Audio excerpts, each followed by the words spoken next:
Abram a palavra de Deus em Provérbios, capítulo 20, versículo de número 5. Nós vamos ler a uma só voz, todos juntos, esse versículo da palavra de Deus. Esse mês, a série de mensagens no culto à noite fala sobre comunhão, membros uns dos outros, falando da comunhão cristã. E hoje nós vamos falar sobre imitar a Jesus, ou imitando Jesus na comunhão misericordiosa. Provérbios 20, versículo 5, todos juntos. Estou parecendo o mestre Yoda, né? Capítulo 20, versículo 5. Todos juntos. Como águas profundas são os propósitos do coração do homem, mas o homem de inteligência sabe descobri-los. Mais uma vez, como águas profundas são os propósitos do coração do homem, mas o homem de inteligência sabe descobri-los. Mantenha sua Bíblia aberta nesse texto, feche seus olhos, curve sua cabeça, oremos.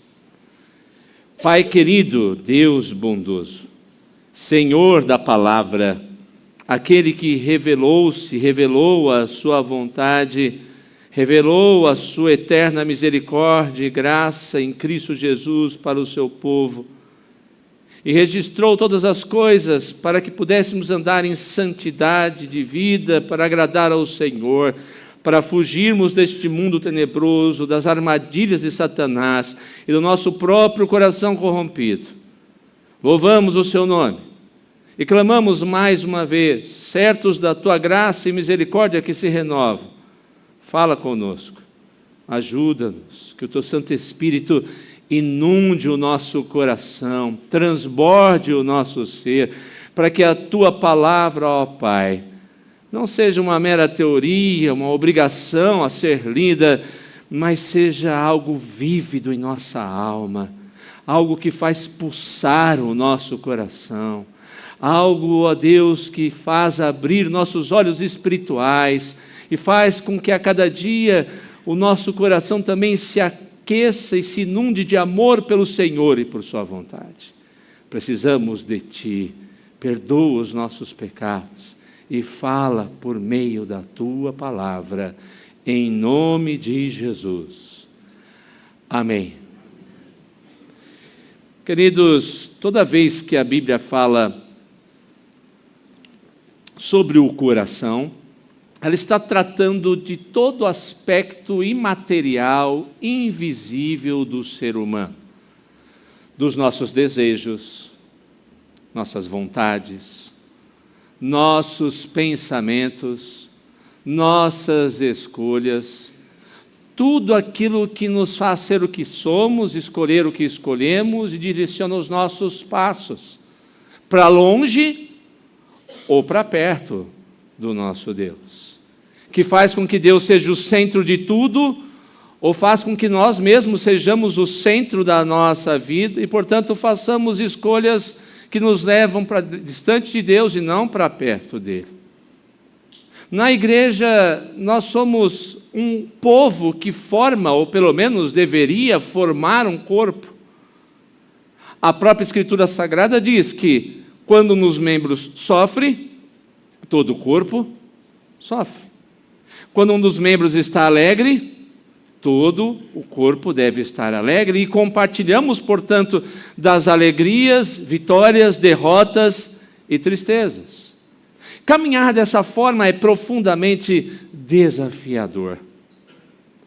Nós, como já disse na mensagem que eu iniciei sobre essa série, enfrentamos, não só na nossa igreja, nós estamos falando para a igreja local, obviamente, mas igreja de maneira geral, uma crise de comunhão. Talvez estamos vivendo uma era pós-moderna, na qual o individualismo está sendo cada vez mais ensinado e abraçado. E sem querer, ou talvez sem perceber, a igreja abraça esse conceito e nós vivemos, como diz aquele, eu dizia aquele hino antigo, Tu no teu cantinho e eu aqui no meu.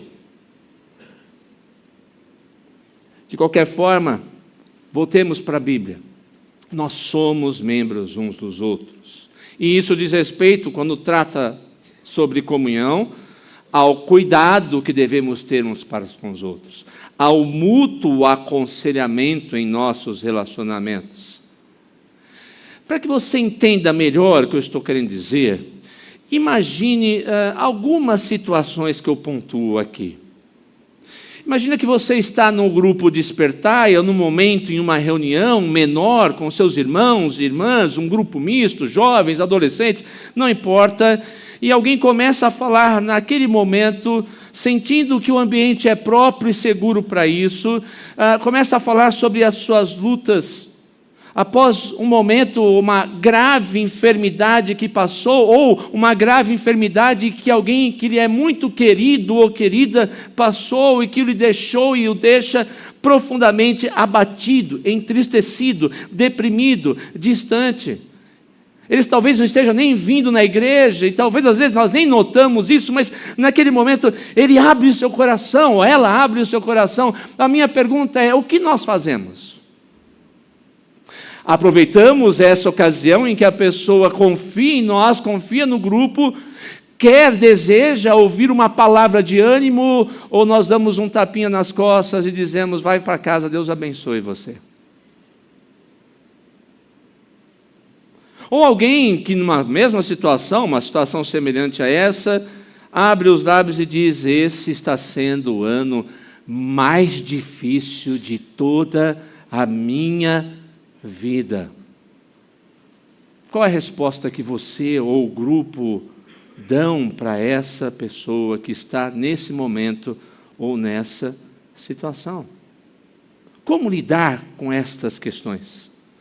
Nós somos um povo chamado em todas as questões, situações, a imitar o Senhor Jesus, na sua maneira de agir, na sua maneira de falar, nas suas mãos estendidas, nos seus braços abertos, no seu coração aquecido, para servir aqueles que sofrem, mais precisam de nós. No texto que lemos no início do culto, em Ezequiel, nós vemos Deus dizendo: eu irei ao encontro do meu povo, eu buscarei a minha ovelha que sofre, eu cuidarei deles. No nosso relacionamento com Deus, eu costumo dizer que às vezes nós não percebemos ou nos esquecemos da realidade, que tudo que somos, se estamos aqui onde estamos, se temos a salvação, é porque Deus um dia tomou a iniciativa de se dirigir a nós. Nós o amamos porque Ele nos amou primeiro. Nós não seríamos dele se Ele não tivesse se tornado nosso. Nós não teríamos salvação se Ele não se movesse e saísse do seu trono para buscar aquele que estava perdido. Se Ele é o grande exemplo daquele que busca, daquele que abre seus ouvidos para ouvir, daquele que estende a mão para salvar, daquele que, mais do que isso, abre o seu coração para que possa ouvir, ajudar, sustentar, abençoar o aflito, nós devemos olhar para Ele, olhar principalmente para Jesus Cristo e imitá-lo numa comunhão, que é uma comunhão que também reflete a sua misericórdia. Nós devemos ser uma igreja conhecida pela comunhão misericordiosa. E como isso acontece? Como nós podemos estender a mão àqueles que, de alguma maneira, passam por aflição, momentos difíceis? Não apenas olharmos rapidamente, continuarmos os nossos passos, cuidarmos apenas da nossa própria vida, mas nos olharmos como um corpo unido, cujo a cabeça é o Senhor Jesus Cristo, e sendo membros uns dos outros, estendermos a mão e sustentarmos uns aos outros, principalmente nos seus dias difíceis. Se olhamos para Jesus, Ele é o exemplo, podemos aprender, portanto, algumas lições importantes, para que sejamos uma igreja que tem comunhão, e principalmente uma comunhão misericordiosa. A primeira lição em relação a isso, olhando para Jesus, para sermos uma igreja que tem comunhão misericordiosa, é que nós vamos ao encontro do outro, porque Jesus veio ao nosso encontro. Eu reafirmo o que falei agora há pouco. A história de Deus em relação a nós é uma história, acima de tudo, uma história de graça. Quando você começa a ver, ou ler a história na Escritura Sagrada, dos atos de Deus, desde Gênesis, você vai ver que a graça de Deus sempre esteve presente. Comecemos, por exemplo, com Adão, com sua esposa Eva. Eles pecaram, caem, se afastam de Deus. Deus poderia, sendo onisciente, lavar suas mãos, ficar distante, esperar para ver até onde o homem iria, se viria buscá-lo ou não. Mas quando lemos o texto de Gênesis, nós vemos Deus ir em direção do primeiro casal, fazer perguntas para atingir o coração deles. O que foi que vocês fizeram? Onde vocês estão? Para que eles pudessem encontrar uma resposta espiritual ao seu pecado e saber que só em Deus encontrariam a solução para isso. Deus toma iniciativa. A história da Bíblia é a história de Deus sempre tomando a iniciativa, dando o primeiro passo, agindo em favor do seu povo. Nós nos aproximamos do Senhor, porque um dia Ele se importou conosco, Ele se aproximou de nós, Ele não ficou esperando no seu trono eterno de glória, a fim de que o impossível a nós pudesse acontecer. Nós não iríamos até Ele, se Ele primeiro não viesse a nós. Como eu disse, nós o amamos, porque Ele nos amou primeiro. Nós éramos inimigos de Deus, nós éramos alheios a Ele, à sua vontade, indiferentes à sua voz, ao seu querer. Nós não tínhamos nenhuma, naturalmente, aliás, nós não temos nenhuma disposição em ouvir a voz do Senhor e realizar o querer dEle. Mas com profundo, infinito amor, imutável amor, Ele nos amou e nos chamou com santa e soberana vocação. A sua voz suave um dia disse: vem, filho meu, vem, pecador, você é meu, eu sou seu para todos sempre. E entenda que fui eu que fiz isso por você e não você fez isso por mim. Ele é, portanto, como lemos no texto aqui de Provérbios, o homem sábio que desvenda o coração, ao vir ao nosso encontro e desvendá-lo pelo poder do Espírito Santo, no uso e aplicação da palavra, mostrando então a nossa corrupção e a necessidade que eu e você temos de transformação. E assim foi no ministério de Jesus. Em seu ministério, Jesus se aproximou das pessoas que sofriam e ele é um especialista em desvendar os corações. O mais profundo da alma e do coração, Jesus desvendou e desvenda ainda hoje. Ora, se nós olhamos para a maneira de agir do Senhor Jesus Cristo, nós temos que ser imitadores dele em nosso processo diário de santificação e como igreja em comunhão também. Da mesma forma, nós somos chamados, se queremos ser uma igreja de real, verdadeira, relevante comunhão, a também, assim como Deus nos buscou, a buscar uns aos outros. Quantas vezes nós não damos de ombros para Jesus? Já parou a pensar nisso? Quantas e quantas vezes, sejamos sinceros, nós sabemos qual é a vontade do Senhor, nós sabemos claramente o que a sua voz nos diz pela Escritura, nós sabemos claramente o que Ele quer que façamos em nossas decisões, em nossos caminhos, em nosso trabalho, em nossos relacionamentos, mas nós damos de ombros, escolhendo o nosso próprio caminho, fazendo as nossas próprias escolhas. Mas mesmo assim Jesus não desiste de mim e nem de você. Ele não desiste da sua igreja amada. Por isso, muitas vezes, é desafiador nós nos aproximarmos uns dos outros. Porque assim como Jesus é muitas vezes desprezado por causa do nosso pecado, muitas vezes nós damos de ombros àquilo que Ele tem para nos dizer, nos sentimos humilhados, né? Aliás, Ele se humilha vindo a nós também podemos nos sentir humilhados, desprezados, e por isso que a gente às vezes não quer uma aproximação do outro. Não queremos ir ao encontro do outro. Não queremos estender a mão e principalmente abrir ao coração aos demais irmãos que são membros do corpo que é a igreja.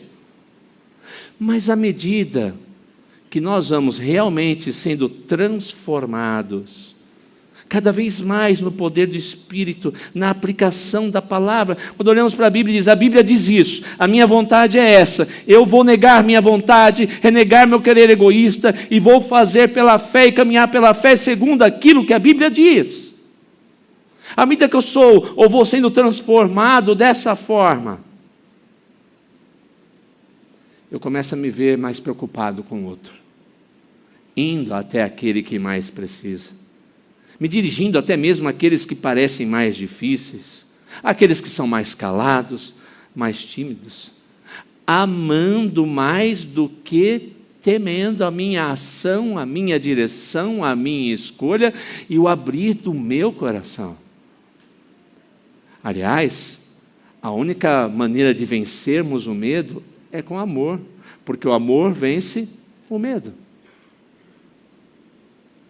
O desejo de servir e buscar aos que precisam faz com que as barreiras caiam e nós nos dirijamos como corpo de Cristo até aqueles que precisam, até todas as pessoas. Uma igreja cheia de amor, cheia de comunhão, é uma igreja que busca os outros como Jesus um dia nos buscou. Ele disse lá em Lucas 19:10, o Filho do Homem veio buscar e salvar quem estava perdido. Quem Deus tem colocado em sua vida? Quem Deus tem feito você abrir os olhos e observar para que você vá até o encontro dessa pessoa, busque essa pessoa e peça sabedoria a Deus para desvendar o coração dessa pessoa? Quem pode ter alívio em suas dificuldades por meio da sua vida? Uma igreja que tem comunhão misericordiosa, é uma igreja formada por membros que são membros uns dos outros e que, antes de qualquer coisa, não esperam, mas vão ao encontro dos seus irmãos que precisam de uma palavra amiga, de uma oração, de uma ajuda, mas principalmente de sabedoria para desvendar o coração.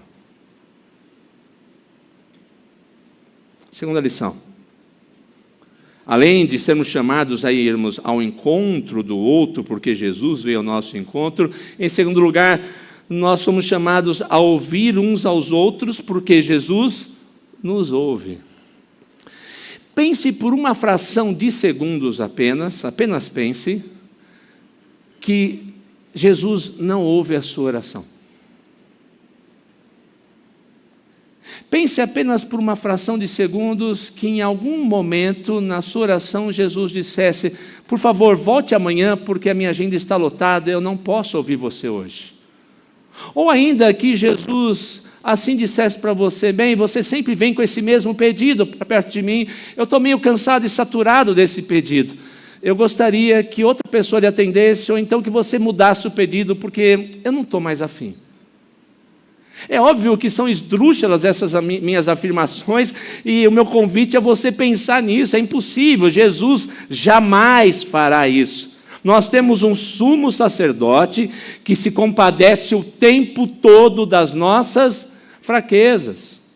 Aquele em quem nós temos ousadia e acesso com confiança, mediante a fé nele. Não precisa de agenda, não precisa de horário, não precisa de local, não precisa subir no monte. Jesus é aquele que vem a nós e está sempre, sempre, sempre disposto a ouvir.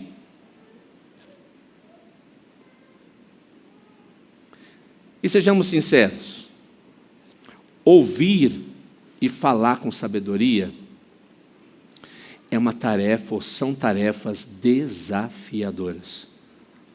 Tiago diz o quê? Que nós devemos ser prontos a ouvir, tardios a falar. Você já reparou como a gente gosta de falar rápido e ouvir pouco?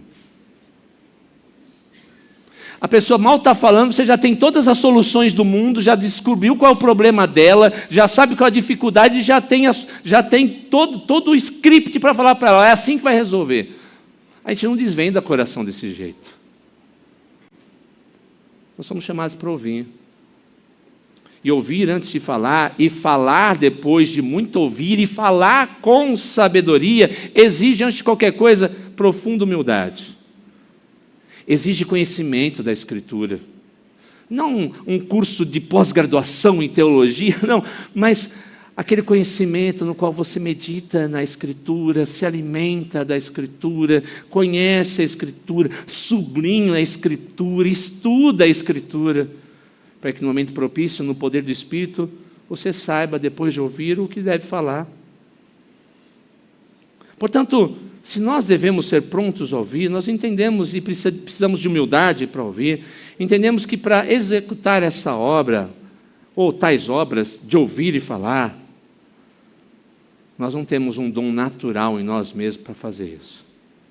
Nós precisamos, portanto, de um poder que não está em nosso coração. Nós não nascemos com ele.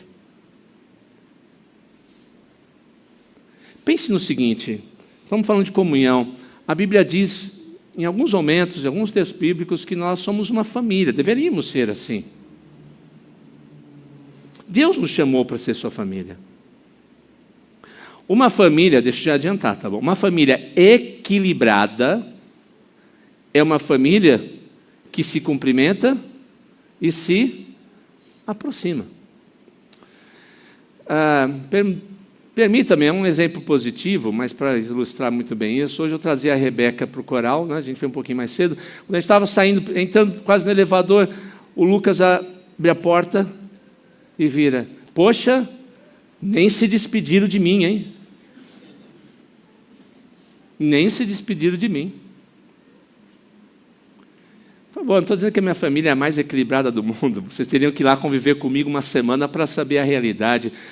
Mas, via de regra, uma família equilibrada tem esse cuidado, se cumprimenta, se aproxima.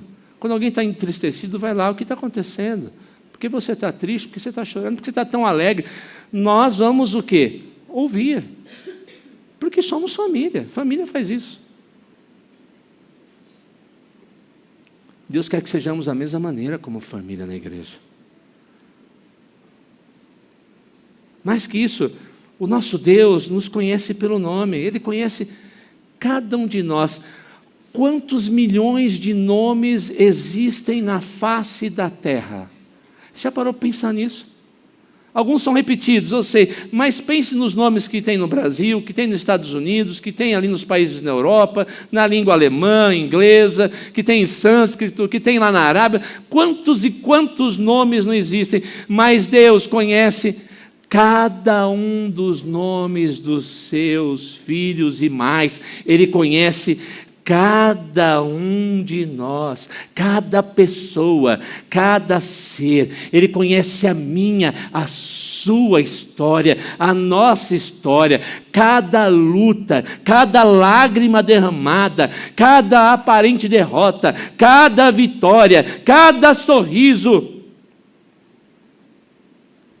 Se Ele nos conhece assim, para termos comunhão misericordiosa, Deus nos chama, como Ele, a conhecer o outro pelo nome e a ouvir a história do outro, a saber o que o outro tem a dizer a seu respeito, como ele é, como chegou até aqui, o que aconteceu, porque ele sorri, porque ele chora. Deus é o Deus que conhece todos os detalhes, até aqueles que aparentemente são insignificantes. Jesus falou que, por exemplo, até os fios da sua cabeça estão contados. Tem uma coisa mais insignificante do que contar fio. Alguns são mais fáceis, né? Outros são mais difíceis. Mas tem alguma coisa... Você já viu alguém chegar assim para deixa eu dar uma contadinha, quantos fios de cabelo tem na sua cabeça? Você vai olhar para a pessoa, você está maluca? O que você quer com essa informação? Sei lá, deu vontade de contar, não vai servir para muita coisa. Mas a Bíblia diz que o Senhor conhece até esses detalhes. Portanto, o que eu estou querendo dizer é que Deus não quer que sejamos superficiais em nossos relacionamentos e ao ouvir. Ele quer que a gente ouça com atenção. Sabe o que acontece muitas vezes? A gente está ouvindo o outro, está com o celular na mão, né? Tá, pode falar. Sim. O que eu falei mesmo? Quer pegar a pessoa que está no celular, você está falando com ela? O que eu falei mesmo? Não lembro. Começa de novo. Nós temos que ser ouvintes que tenham cuidado de saber os detalhes. Onde a pessoa mora, como mora, com quem mora, qual o seu trabalho, como é a sua família, como ama a sua família, ou como não é amado por sua família. Como é que essa pessoa tem perseverado mediante tantas tribulações, se está enferma, se não está, se alguém que ama está enfermo, se não está, se tem enfrentado injustiças nos seus relacionamentos, no trabalho, se está sendo desprezado, se foi abandonado. Nós temos que ser bons ouvintes. Deus nos chama a ouvir. Não ouvir de qualquer forma, com atenção, demonstrando interesse nas expressões, repetindo, se necessário for, o que a pessoa falou, participando dos deleites e dos fardos uns dos outros. No texto que lemos, somos chamados a desvendar o coração. Desvendar é conhecer. Nós não conhecemos numa conversa de 5 minutos. Nós não conhecemos numa conversa de 10 minutos. E talvez seja esse um dos principais problemas de igrejas. Nós não temos tempo. Nós não podemos sentar. Nós não chegamos um para o outro e dizemos, vamos tomar um café, vamos conversar.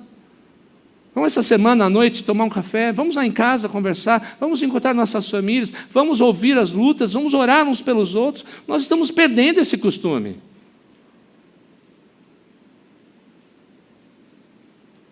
Mas Deus nos criou para isso.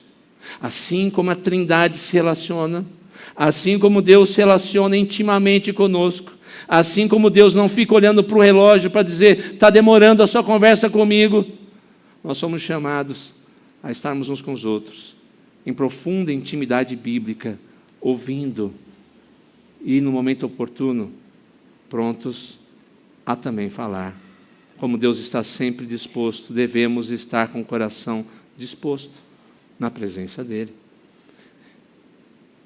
Que batalhas espirituais você tem enfrentado? Como é que você tem lidado com as tentações da vida? E quando alguém procura você dizendo, eu preciso de alguém para conversar, você tem um tempo para mim, o que você responde?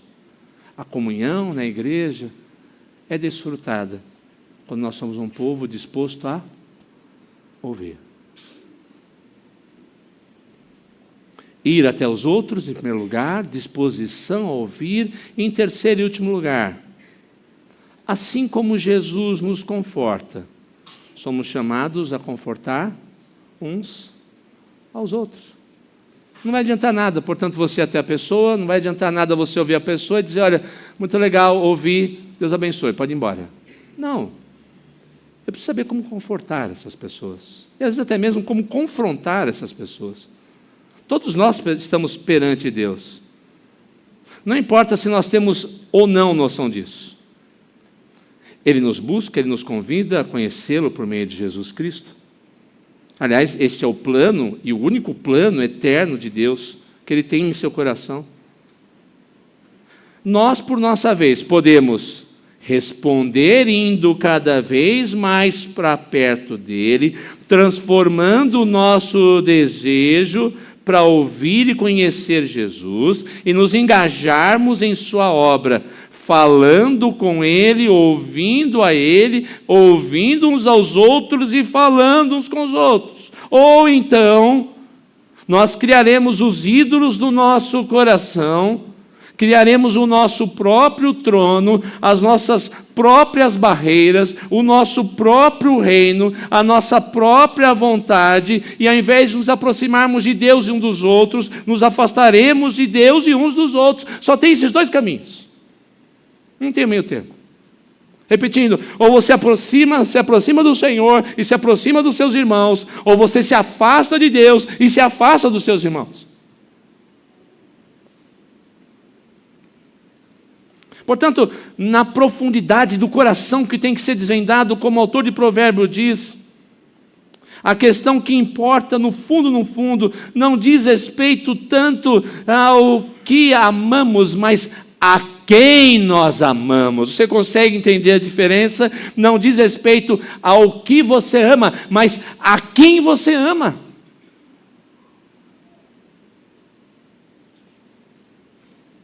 Confortar é uma tarefa dada. Tem gente que acha que é só o pastor que tem que fazer isso. Não. Nós somos chamados, você foi chamado para isso. Nós, como igreja, fomos chamados para isso. Confortar é uma tarefa dada para uma igreja que deseja manter comunhão. E para que esse objetivo seja atingido, é necessário que conheçamos o coração do outro, que desvendemos o coração do outro. Que emoções mais fortes, e como é que a gente desvenda o coração? Comece pelas emoções. Que emoções mais fortes a pessoa tem sentido? Ela tem alegrias com o quê? Tristezas com o quê? O que lhe dá esperança? O que lhe dá medo? O que lhe traz ansiedade? Por que ela fica melancólica? Quando nós descobrirmos essas emoções na vida do outro, estamos começando a abrir a porta para desvendar o seu coração, para que então possamos levar consolo àquele que sofre, ou que precisa abrir os olhos para voltar-se realmente para Deus. Ora, quando a pessoa começa a falar, eu começo a ouvir, eu posso me alegrar naquilo que ela me diz e que é bom, naquilo que eu estou vendo que o Espírito está desenvolvendo na vida dela e que se assemelha a Cristo Jesus. Como o amor está crescendo nela, como a paz está crescendo nela, como a longanimidade, a mansidão estão crescendo nela.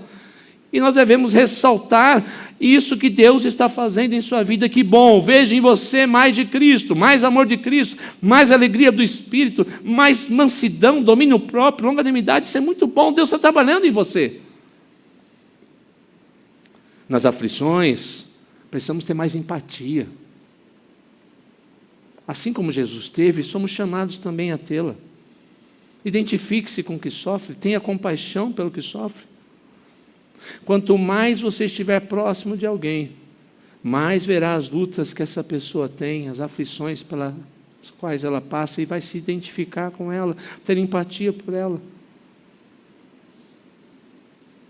O mais importante é andar com essa pessoa. À medida que você mais andar com essa pessoa, com essas pessoas, mais vai conhecer a realidade da sua vida. Primeiro, da queda e do pecado, como isso influencia o seu coração, o nosso coração.